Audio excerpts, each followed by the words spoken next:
I am Kaviraj from scoringtarget.com. In today's session, we are going to learn arrange jumbled sentences, English grammar for all competitive exams presented by ಕವಿರಾಜ್ರಿಗೆ. ಆತ್ಮೀಯ ವಿದ್ಯಾರ್ಥಿಗಳ ತಮ್ಮೆಲ್ಲರಿಗೂ ಇವತ್ತಿನ ತರಗತಿಗೆ ಸ್ವಾಗತ ಬಯಸ್ತಾ ಇವತ್ತಿನ ತರಗತಿಯಲ್ಲಿ ನಾವು GPSTR, KRTT ಹಾಗೂ CTET ಎಕ್ಸಾಮ್ಗಳಿಗೆ ಸಹಾಯ ಆಗ್ತಕ್ಕಂಥ ಅರೇಂಜ್ ಜಂಬಲ್ಡ್ ಸೆಂಟೆನ್ಸಸ್ ಗ್ರಾಮರ್ ಮೇಲೆ ಇವತ್ತು ನಾವು ಡಿಸ್ಕಸ್ ಮಾಡ್ತಾ ಇದ್ವಿ. ಈಗಾಗಲೇ ಹಿಂದಿನ ವೀಡಿಯೋಲಿ ನಾವು GPSTR ಮತ್ತು KRTETಗೆ ಸಂಬಂಧಪಟ್ಟಂತೆ ಸಾಕಷ್ಟು ವೀಡಿಯೋಗಳನ್ನು ಮಾಡಿದ್ವಿ.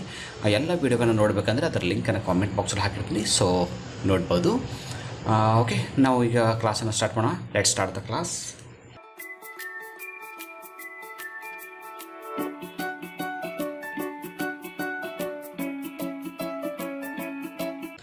ಸೊ ಪ್ರಾರಂಭದಲ್ಲಿ ನಾವು ಅದ್ರ ಬಗ್ಗೆ ನೋಡ್ಕೊಳ್ಳೋಣ, ಯಾವ ಥರ ನಾವು ಈ ಜಂಬಲ್ಡ್ ಸೆಂಟೆನ್ಸನ್ನು ಟ್ಯಾಕಲ್ ಮಾಡಬೇಕು.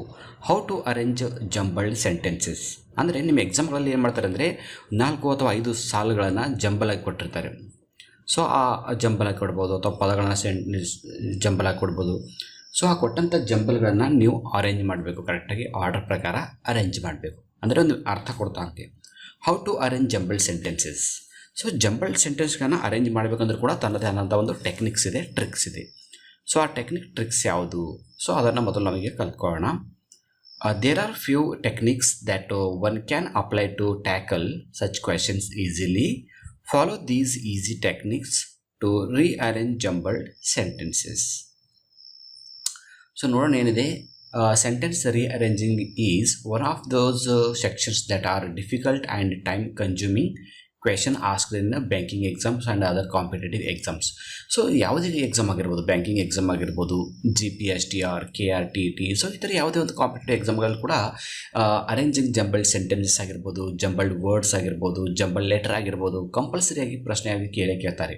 ನೋಡೋಕ್ಕೆ ಈಸಿ ಅಂತ ಅನಿಸಿದ್ರು ಕೂಡ ತುಂಬಾ ಡಿಫಿಕಲ್ಟ್ ಆಗಿರುತ್ತೆ ಮತ್ತು ನಮಗೆ ತುಂಬಾ ಟೈಮ್ ಅನ್ನೋದು ಹಾಳು ಮಾಡ್ತಕ್ಕಂಥ ಒಂದು ಕ್ವಶನ್ಗಳು ಅನ್ಬೋದು, ಯಾಕಂದರೆ ಜಾಸ್ತಿ ಟೈಮ್ ಅನ್ನೋದು ತೆಗೆದುಕೊಳ್ಳುತ್ತೆ. So it consist of a group of jumbled sentences that need to be reassembled to make sense. So ಅದು ಪೂರ್ಣ ಅರ್ಥ ಕೊಡುವ ಹಾಗೆ, ಸಂಪೂರ್ಣವಾಗಿ ಅರ್ಥ ಕೊಡುವ ಹಾಗೆ ಅವುಗಳನ್ನು ಸೆಟ್ ಮಾಡಬೇಕು, ಅಂದಾಗ ಮಾತ್ರ ನಮಗೆ ಅಂಕಗಳು ದೊರೆಯುತ್ತೆ. So it sounds easy but it can get to tricky when more than one sentence seems to fit perfectly. So ಈಗ ನಾವು ಟ್ರಿಕ್ಸ್ ಟು ಅರೇಂಜ್ ಜಂಬಲ್ಡ್ ಸೆಂಟೆನ್ಸ್ಗಳನ್ನು ಅರೇಂಜ್ ಮಾಡಬೇಕಂದ್ರೆ ಯಾವ ಒಂದು ಟೆಕ್ನಿಕನ್ನು ಫಾಲೋ ಮಾಡಬೇಕು. ಯಾಕಂದರೆ ಟೆಕ್ನಿಕ್ಸ್ ಒಂದೊಳಗೆ ಗೊತ್ತಿದ್ದರೆ ನಾವು ಈಸಿಯಾಗಿ ಈ ಜಂಬಲ್ ಸೆಂಟೆನ್ಸ್ಗಳನ್ನು ನಾವು ಕರೆಕ್ಟಾಗಿ ಅರೇಂಜ್ಮೆಂಟ್ ಮಾಡ್ಬೋದು. ಟೆಕ್ನಿಕ್ಸ್ ಟ್ರಿಕ್ಸ್ ಇದ್ದಿಲ್ಲ ಅಂದರೆ ಏನಾಗುತ್ತೆ ಅಂದರೆ ಸ್ವಲ್ಪ ಟೈಮ್ ತೆಗೆದುಕೊಳ್ತೇವೆ. ಪ್ರತಿಯೊಂದು ಸೆಂಟೆನ್ಸನ್ನು ನಿಮ್ಮ ಮದರ್ ಟಂಗಲ್ಲಿ ಅರ್ಥ ಮಾಡ್ಕೊಂಡು ಆಮೇಲೆ ಅವುಗಳನ್ನು ಕ್ರಮಾನುಗತಿಯಲ್ಲಿ ಜೋಡಣೆ ಮಾಡಬೇಕು. ಸೊ ಇದು ಸಾಕಷ್ಟು ಟೈಮನ್ನು ತೆಗೆದುಕೊಳ್ತೇವೆ, ಬಟ್ ನಿಮ್ಮ ಕಾಂಪಿಟೇಟಿವ್ ಎಕ್ಸಾಮ್ಗೆ ಅಷ್ಟು ಸಮಯ ಇರೋದಿಲ್ಲ. ಅದಕ್ಕಾಗಿ ಏನು ಮಾಡಬೇಕು ಅಂದರೆ ಈ ಟೆಕ್ನಿಕ್ಸನ್ನು ಫಾಲೋ ಮಾಡಿ. ಸೊ ಟೆಕ್ನಿಕ್ ನಂಬರ್ 1 ಏನಂದರೆ, first try to track down the opening sentence. ಈ ಕೊಟ್ಟಂಥ ಒಂದು ಜಂಬಲ್ಡ್ ಸೆಂಟೆನ್ಸ್ಗಳಲ್ಲಿ ಬಿಗಿನಿಂಗ್ ಸೆಂಟೆನ್ಸ್ ಯಾವುದು ಬರ್ಬೋದು ಅಂತ ಮೊದಲು ಅದನ್ನು ಕಂಡುಹಿಡ್ತಕ್ಕಂಥ ಪ್ರಯತ್ನ ಮಾಡಿ. ಯಾಕಂದರೆ ಯಾವುದೇ ಒಂದು ಪ್ಯಾರಾಗ್ರಾಫ್ ಆಗಲಿ, ಯಾವುದೇ ಒಂದು ಸ್ಟೋರಿ ಆಗಲಿ, ಒಂದು ಪ್ರಾರಂಭ ಮತ್ತು ಒಂದು ಅಂತ್ಯ ಲೈನ್ ಇದ್ದೇ ಇರುತ್ತೆ. ಸೊ ಪ್ರಾರಂಭ ಲೈನ್ ಗೊತ್ತೇ ಆಗುತ್ತೆ. ನೀವು ಫಾರ್ ಎಕ್ಸಾಂಪಲ್ ಯಾವುದಾದ್ರೂ ಸ್ಟೋರಿ ಇದ್ದಾಗ ಒನ್ಸ್ ಅಪಾನ್ ಎ ಟೈಮ್ ಅಂತ ಸ್ಟಾರ್ಟ್ ಆಗುತ್ತೆ. ಸೊ ಅದರಿಂದ ನಾವು ಈ ಥರ ಓಪನಿಂಗ್ ಸೆಂಟೆನ್ಸ್ ಯಾವುದಿದೆ ಅಂದರೆ ಈ ಜಂಬಲ್ ಕೊಟ್ಟಂಥ ಪದಗಳಲ್ಲಿ ಯಾವುದು ಫಸ್ಟ್ ಬರ್ಬೋದು ಸೆಂಟೆನ್ಸ್ ಅಂತ ನಾವು ಫೈಂಡ್ ಔಟ್ ಮಾಡಬೇಕು. And trick number 2, secondly track down the closing sentence. ಆಮೇಲೆ ಕೊನೆ ಸೆಂಟೆನ್ಸ್ ಯಾವುದು ಬರ್ಬೋದು ಅಂತ ಗೆಸ್ ಮಾಡ್ಬೋದು. ಅದು ಕೂಡ ಕೊನೆ ಸೆಂಟೆನ್ಸ್ ನಮ್ಗೆ ಅದು ಅರ್ಥ ಮೇಲೆ ಗೊತ್ತಾಗುತ್ತೆ. ಸೊ ಸೆಂಟೆನ್ಸ್ ಓದಿದರೆ ಇದು ಎಂಡ್ ಅಂತ ಗೊತ್ತಾಗುತ್ತೆ. ಸೊ ಅಂಥ ಸೆಂಟೆನ್ಸ್ಗಳನ್ನ ಅಂದರೆ ಬಿಗಿನಿಂಗ್ ಸೆಂಟೆನ್ಸು ಓಪನಿಂಗ್ ಸೆಂಟೆನ್ಸ್ ಅಂತ ಹೇಳ್ತೀವಿ, ಎಂಡ್ ಸೆಂಟೆನ್ಸನ್ನು ಕ್ಲೋಸಿಂಗ್ ಸೆಂಟೆನ್ಸ್ ಅಂತ ಹೇಳ್ತೀವಿ. ಸೊ ಆ ಎರಡುಗಳನ್ನು ನೀವು ಫೈಂಡ್ ಔಟ್ ಮಾಡಬೇಕು ಫಸ್ಟ್. ಸೊ ಥರ್ಡ್ ಆಗಿ find out the connection or relation between sentences. ಇನ್ನು ಉಳಿದಂಥ ಸೆಂಟೆನ್ಸ್ಗಳು ಏನಿದೆ ಕನೆಕ್ಷನ್ ನೋಡ್ಕೋಬೇಕು. ಅಂದರೆ ಕನೆಕ್ಷನ್ ಅಂದರೆ ಅದು ಅರ್ಥ ಕೊಡ್ತಾ ಇದ್ದೇನೆ ಇಲ್ಲ. ಯಾಕಂದರೆ ಫಸ್ಟ್ ಮತ್ತು ಲಾಸ್ಟ್ ಸೆಂಟೆನ್ಸನ್ನು ಫೈಂಡ್ ಔಟ್ ಮಾಡಿದಾಗ ನಮ್ಮ ಉಳಿಯೋದು ಕೇವಲ ಇನ್ನೂ 2 ಮಾತ್ರ. ಯಾಕಂದರೆ ನಮ್ಮ ಎಕ್ಸಾಮ್ಗಳಲ್ಲಿ ಕೇಳೋದು ಕಾಮನ್ ಆಗಿ ಜಂಬಲ್ಡ್ ಸೆಂಟೆನ್ಸಲ್ಲಿ 4 ಕೊಡ್ತಾರೆ ನಿಮಗೆ. ಆ 4ರಲ್ಲಿ ನಾವು ಫಸ್ಟ್ ಲೈನಸ್ ಮತ್ತು ಲಾಸ್ಟ್ ಲೈನ್ ಫೈಂಡ್ ಔಟ್ ಮಾಡಿರುವಾಗ ಉಳಿದಂಥ ಮಧ್ಯದ 2 ಲೈನ್ಗಳನ್ನು ಮಾತ್ರ ಒಂದೊಂದು ಸೆಂಟೆನ್ಸ್ಗಳನ್ನ ಅಪ್ಲೈ ಮಾಡ್ಕೊಂಡು ನೋಡಬೇಕು ಯಾವುದು ಕರೆಕ್ಟಾಗಿ ಅರ್ಥ ಕೊಡ್ತಾ ಇದೆ ಅಂತ. ಓಕೆನಾ.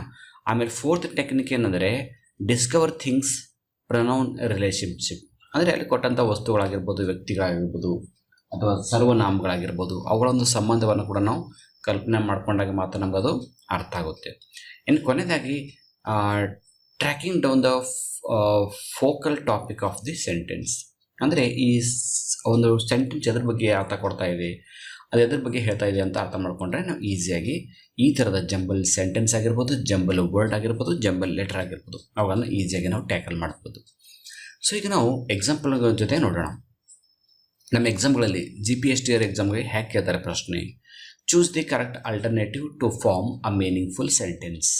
ಪೂರ್ಣ ಅರ್ಥ ಕೊಡುವ ಹಾಗೆ ಕೆಳಗಿನ ಆಯ್ಕೆಗಳಿಂದ ಆಯ್ಕೆ ಮಾಡಿ ಅಂತ ನಿಮಗೆ ಈ ಥರ ನಿಮಗಾಗಲೇ ನಮ್ಮ ಒಂದು GPSTR ಎಕ್ಸಾಮ್ನ ಒಂದು ಮಾದರಿ ಪ್ರಶ್ನೆ ಪತ್ರಿಕೆಯನ್ನು ಡಿಪಾರ್ಟ್ಮೆಂಟ್ ಅವರು ಅಧಿಕೃತ ವೆಬ್ಸೈಟಲ್ಲಿ ಪ್ರಕಟ ಮಾಡಿದಾರಲ್ಲ, ಆ ಒಂದು ಪ್ರಶ್ನೆಯನ್ನು ಇಲ್ಲಿ ನಾನು ಡಿಸ್ಕಸ್ ಮಾಡ್ತಾ ಇದ್ದೀನಿ. ಏನು ಕೊಟ್ಟಿದ್ದಾರೆ ಪ್ರಶ್ನೆ ನೋಡಿ, emperor Napoleon of the French was the first. ಈ ಥರ ನಮಗೆ ಸೆಂಟೆನ್ಸ್ಗಳನ್ನು ಡಿವೈಡ್ ಮಾಡಿ ಕೊಟ್ಟಿದ್ದಾರೆ. ಹೌದಾ, ಎಷ್ಟು ಡಿವೈಡ್ ಇವೆ? ABCD ಅಂತ 4 ಡಿವೈಡ್ ಇವೆ. ಬಟ್ ಇದು ಅರ್ಥ ಕೊಡ್ತಾ ಇಲ್ಲ. ಅಂದರೆ ಇಡೀ ಸೆಂಟೆನ್ಸನ್ನೇ 4 ಭಾಗ ಮಾಡಿ ಎಲ್ಲವನ್ನು ಜಂಬಲ್ ಮಾಡಿ ಈ ಥರ ನಮ್ಗೆ ಕೊಟ್ಟಿರ್ತಾರೆ. ನಾವು ಏನು ಮಾಡ್ಕೋಬೇಕಂದ್ರೆ ಇವುಗಳನ್ನು ಅರೇಂಜ್ಮೆಂಟ್ ಮಾಡಬೇಕು. ಸೊ ಈಗ ಆಪ್ಷನ್ 1 ಏನಿದೆ ABCD ಕರೆಕ್ಟ್ ಅಂತಿದೆ, ಆಪ್ಷನ್ 2 ಏನಿದೆ BDAC ಇದೆ, ಆಪ್ಷನ್ 3 CBAD ಇದೆ, 4 DABC ಅಂತ ಇಷ್ಟು ಆಪ್ಷನ್ಸ್ ಕೊಟ್ಟಿರ್ತಾರೆ.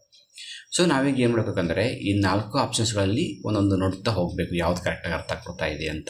ಓಕೆ ನೋಡಿ, ಮೊದಲೇ ನೋಡಿ A ಅಂತಿದೆ ಎಂಪರರ್ ನೆಪೋಲಿಯನ್ ಅಂತಿದೆ, ಆಮೇಲೆ ಆಫ್ ದ ಫ್ರೆಂಚ್ ಇದಂತೂ ಅರ್ಥ ಕೊಡ್ತಾ ಇಲ್ಲ. ಸೊ ಈ ಥರ ಒಂದೊಂದು ಅಪ್ಲೈ ಮಾಡ್ತಾ ನೋಡಿದಾಗ ನಮ್ಗೆ ಕರೆಕ್ಟ್ ಯಾವುದಾಗುತ್ತೆ ಅಂದರೆ 2ನೇದಾಗುತ್ತೆ.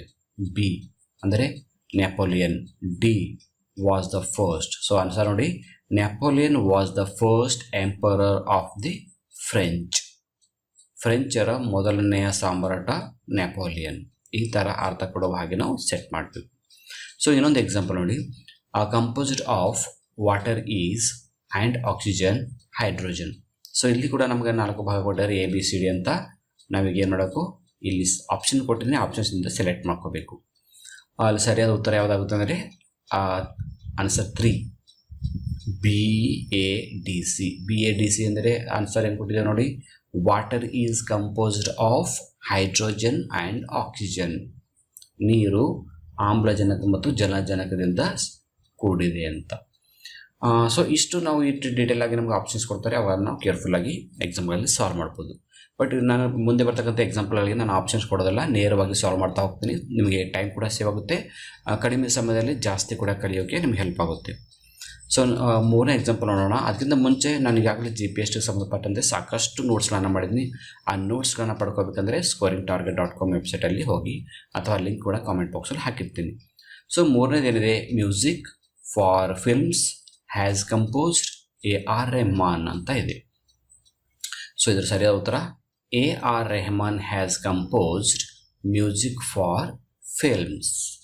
ಓಕೆ, ಕಾಮನ್ ಆಗಿ ನಾವು ಈ 3rd ಎಕ್ಸಾಂಪಲ್ ನೋಡಿ, ಹೆಸರು ಬಂದಾಗ ಅದು ಸಬ್ಜೆಕ್ಟ್ ಇರುತ್ತೆ, ಹೀಗಾಗಿ ಬಿಗಿನಿಂಗಲ್ಲೇ ಬರುತ್ತೆ ಅಂತ ನಾವು ನೆನ್ಪಿಟ್ಕೋಬೇಕು. AR ರೆಹಮಾನ್ ನಾವು ಸಬ್ಜೆಕ್ಟ್ ತೊಗೊಂಡ ನಂತರ ಕಾಮನ್ ಆಗಿ ನಮಗೆ ಹೆಲ್ಪಿಂಗ್ ವರ್ಬ್ ಬರ್ತಾ ಇರುತ್ತೆ. ಕೆಲವೊಂದು ಸೆಂಟೆನ್ಸಲ್ಲಿ ಬರ್ಬೋದು, ಕೆಲವೊಂದು ಬರದೇ ಇರ್ಬೋದು. ಹೆಲ್ಪಿಂಗ್ ವರ್ಬ್ ಅಂತ ಮೇನ್ ವರ್ಬ್ ಇರುತ್ತೆ. ಸೊ ನಾವು ಆ ಆಧಾರ ಮೇಲೆ ಕೂಡ ನಾವು AR ರೆಹಮಾನ್ ಆದ ನಂತರ ಹ್ಯಾಸ್ ಕಂಪೋಸ್ಡ್ ಅಂತ ತೊಗೊಂಡಿವಿ. ಸೊ ಮೇನ್ ವರ್ಬ್ ಅದನ್ನು ಕಾಮನ್ ಆಗಿ ಆಬ್ಜೆಕ್ಟ್ರಿ ಇರ್ಬೋದು, ಪ್ರೆಡಿಕೇಟ್ ಇರುತ್ತೆ. ಸೊ ಅವುಗಳನ್ನು ನಾವು ಸರ್ಚ್ ಈ ಟೆಕ್ನಿಕ್ ಮೇಲೆ ಫಾಲೋ ಮಾಡ್ಬೋದು. ಅಂದರೆ ಯಾವುದೇ ಜಿಗ್ಜಾಗ್ ಕೊಟ್ಟಂಥ ಜಂಬಲ್ ಆಗಿ ಕೊಟ್ಟಂಥ ಸೆಂಟೆನ್ಸನ್ನು subject, helping verb, main verb, object, predicate ಇವನ್ನು ನಾವು ಫೈಂಡ್ ಔಟ್ ಮಾಡಿದರೆ ಈಸಿಯಾಗಿ ಅಂಕವನ್ನು ಸ್ಕೋರ್ ಮಾಡ್ಕೋಬೋದು. 4ನೇ example, expected a question paper we difficult. So ಈಗ ಆನ್ಸರ್ ನೋಡಿ, we expected a difficult question paper. Next 5ನೇ example, of leather the jacket was made by Kiran. Answer, the jacket was made of leather by Kiran. 6th one, this Friday have we a holiday. Okay, ಇದಕ್ಕೆ ಯಾವ ಥರ ಮಾಡಬೇಕು ನೋಡಿ, we have a holiday this Friday. So ಈ ಥರ ನೋಡಿ, ನಮಗಿಲ್ಲಿ ಈಗ ಇಲ್ಲಿ ಪ್ರನೌನ್ ಕೂಡ ಬಂದಿದೆ. ಕೆಲವೊಂದು ಸಲ ಸಬ್ಜೆಕ್ಟ್ ಆಗಿದೆ ಅಂದರೆ ನೌನ್ ಬರ್ಬೋದು, ಅಥವಾ ಪ್ರನೌನ್ ಕೂಡ ಬರ್ಬೋದು. ಪ್ರನೌನ್ ಆದ ನಂತರ ಮತ್ತೆ ಹೆಲ್ಪಿಂಗ್ ವರ್ಬ್ ಆದ ನಂತರ ಉಳಿದೆಲ್ಲವನ್ನು ಪ್ರೆಡಿಕೇಟ್ ಆಗಿದೆ. ಸೊ ಈ ಥರ ನಾವು ಈಸಿಯಾಗಿ ಫೈಂಡ್ ಔಟ್ ಮಾಡ್ಬೋದು. ನೆಕ್ಸ್ಟ್ 7ನೇ ಎಕ್ಸಾಂಪಲ್ ನೋಡಿ, the old honest person man was an. So ಇದನ್ನು ಅರೇಂಜ್ಮೆಂಟ್ ಮಾಡೋಣ ಈಗ. The old man was an honest person. Okay. 8th, clapped happily came in when Santa Claus the children. So when Santa Claus came in the children clapped happily, ಈ ಥರ joint ಮಾಡಬೇಕು. The children clapped happily when Santa Claus came in. Next example ನೋಡಿ, 9ನೇದು, is located the skull inside the brain. Okay, ಈ ಥರ sentence ಕೊಟ್ಟಾಗ ನಮಗೆ common ಆಗಿ ಗೊತ್ತಾಗುತ್ತೆ. ದ ಸ್ಕಲ್, ದ ಬ್ರೈನ್, ಇಲ್ಲಿ ನಮ್ಗೆ ಎರಡು ಯಾವ ತಗೋಬೇಕು ಅಂತ ನಮ್ಗೆ ಕನ್ಫ್ಯೂಸ್ ಆಗ್ಬೋದಲ್ಲ. The brain is located, first ನಾವು ದ ಬ್ರೈನನ್ನು ಸಬ್ಜೆಕ್ಟ್ ಆಗಿ ತಗೋಬೇಕು. ಈಸ್ ಲೊಕೇಟೆಡ್ ಆಬ್ಜೆಕ್ಟ್ ಆಗಿರುತ್ತೆ ಇನ್ಸೈಡ್ ದ ಸ್ಕಲ್. ಈ ಥರ ಕೂಡ ನಾವು ಫೈಂಡ್ ಔಟ್ ಮಾಡ್ಬೋದು ನೋಡಿ. ಈಸಿ ಟೆಕ್ನಿಕ್ ನೋಡಿ. ಇಲ್ಲಿ ಫಸ್ಟ್ ಯಾವುದೋ ಸಬ್ಜೆಕ್ಟ್ ಯಾವುದೋ ಫೈಂಡ್ ಔಟ್ ಮಾಡಬೇಕು. ಸಬ್ಜೆಕ್ಟ್ ಯಾವುದೇ? The brain. ನೋಡಿ ಆನ್ಸರ್ ನೋಡಿ, the brain is located inside the skull. Okay, move to the 10th example. The cake home from school when he returned his mother baked. Okay, answer his mother baked the cake when he returned from school. 11. Chess game on Vishwanath Anand in the. So ಇದು common ಆಗಿ subject ಆಗಿ ನಾವು ವಿಶ್ವನಾಥ್ ಆನಂದನ ಈ ಥರ sentence ಬಂದಾಗ ನಾವು ಈಜಿಯಾಗಿ find out ಮಾಡ್ಬೋದು. ಫಸ್ಟಿಗೆ ವಿಶ್ವನಾಥ್ ಆನಂದ, ಆಮೇಲೆ ಹೆಲ್ಪಿಂಗ್ ವರ್ಬ್ ಇದೆ ನೋಡಬೇಕು. ಹೆಲ್ಪಿಂಗ್ ವರ್ಬ್ ಇಲ್ಲ, ಇಲ್ಲಾಂದರೆ ಮೇರು ಅನ್ನೋ ಬರೋಣ ಸೆಲೆಕ್ಟ್ ಮಾಡ್ಕೋಬೇಕು. Vishwanath Anand won. Okay, Vishwanath Anand won in the chess game. Next technique ನೋಡೋಣ ಯಾವುದಿದೆ. 12ನೇದು, decided to age of 35 join college at the I. ಈ ಕಾಮನ್ ಆಗಿ ನಮಗೆ ಇಲ್ಲಿ ಐ ಅನ್ನೋ ಸಬ್ಜೆಕ್ಟ್ ಬಂದಿದೆ. ಸೊ ಐ ಅನ್ನ ಫಸ್ಟ್ ತಗೋಬೇಕು. I decided to join college at the age of 35. ನೋಡಿ, ಈ ಥರ ನಾವು ಜಾಯಿನ್ ಮಾಡೋದು. ಫಸ್ಟ್ ಸಬ್ಜೆಕ್ಟು ಐ, ಆಮೇಲೆ decided to main verb, join the college at the predicate age of 35. ನೋಡಿ ಆನ್ಸರ್ ನೋಡ್ಕೊಂಬರೋಣ. I decide to join the college at the age of 35. Next 13, the single biggest global warming is on the earth today threat to life. So first ಆಗಿ ನಾವು common ಆಗಿ ನಮಗೆ global warming subject ಆಗುತ್ತೆ. Global warming is the single biggest threat to life on the earth. ಈ ಥರ ಮಾಡೋದು. Answer ನೋಡಿ, global warming is the single biggest threat to life on the earth. 14th, north eastern Konark temple part of Puri ಈ situated in the. So ಇಲ್ಲಿ common ಆಗಿ ನಾವು Konark ಟೆಂಪಲನ್ನೇ subject ಆಗಿ ತಗೋಬೇಕು. ಓಕೆ, ಆನ್ಸರ್ ನೋಡಿ, Konark temple is situated in the northeastern part of Puri. So, one example, most of the poverty suffer from village people. ಇಲ್ಲಿ ನಾವು common ಆಗಿ ಮೋಸ್ಟ್ ಆಫ್ ದ ಫಸ್ಟ್ ತಗೋಬೇಕು. Most of the village people suffer from poverty. So ಆತ್ಮೀಯ ವಿದ್ಯಾರ್ಥಿಗಳು, ಇಲ್ಲಿಯವರೆಗೆ ನಾವು jumble ಸೆಂಟೆನ್ಸನ್ನು ಯಾವ ಥರ ಕರೆಕ್ಟಾಗಿ ಮಾಡಬೇಕು ಅಂತ ನೋಡ್ಕೊಂಡ್ವಿ. ಜಂಬಲ್ ವರ್ಡ್ ಅಂತ ಕೂಡ ನಾವು ಇದಕ್ಕೆ ಕರಿತೀವಿ. ಸೊ ಕಾಮನ್ ಆಗಿ ನಿಮ್ಮ ಎಕ್ಸಾಮ್ಗೆ jumble letter, jumble word, jumble sentence ಮೂರು ಕೂಡ ಸೇಮ್ ರೂಲ್ ಅಪ್ಲೈ ಆಗುತ್ತೆ. ಸೊ ಕೇರ್ಫುಲ್ಲಾಗಿ ಓದ್ಕೊಳ್ಳಿ. ಈ ನೋಟ್ಸನ್ನು ನೀವು ಬರ್ಕೋಬೇಕಂದ್ರೆ ಅದರ ಲಿಂಕನ್ನು ಕಾಮೆಂಟ್ ಬಾಕ್ಸಲ್ಲಿ ಹಾಕಿರ್ತೀನಿ. ಸೊ ಓದ್ಕೋಬೋದು. ಈಗಾಗಲೇ GPST ಅವರಿಗೆ ಸಂಬಂಧಪಟ್ಟಂತೆ ಸುಮಾರು ಗ್ರಾಮರ್ನ ಎಲ್ಲ ಸಿಲೆಬಸನ್ನು ಕಂಪ್ಲೀಟ್ ಮಾಡಿದ್ದೀನಿ. 122 ಗ್ರಾಮರ್ ವೀಡಿಯೋಸ್ ಇದೆ. ಅವುಗಳನ್ನ ನೋಡ್ಬೇಕಂದ್ರೆ ಅದರ ಲಿಂಕನ್ನು ಕಾಮೆಂಟ್ ಬಾಕ್ಸಲ್ಲಿ ಹಾಕಿರ್ತೀನಿ. ಸೊ ನೋಡಿ, ಇವತ್ತಿನ ವೀಡಿಯೋ ನಿಮಗೆ ಇಷ್ಟ ಆದರೆ ಒಂದು ಲೈಕ್ ಮಾಡಿ ಮತ್ತು ನಿಮ್ಮೆಲ್ಲ ಫ್ರೆಂಡ್ಸ್ ಗ್ರೂಪಲ್ಲಿ ಶೇರ್ ಮಾಡ್ಕೊಳ್ಳಿ ಅಂತ ಹೇಳ್ತಾ ಇವತ್ತಿನ ಕ್ಲಾಸನ್ನು ಇಲ್ಲಿಗೆ ಎಂಡ್ ಮಾಡ್ತಾ ಇದ್ದೀನಿ. So thank you all for watching the video. If you like the video, subscribe to our channel to get more videos. Thank you all.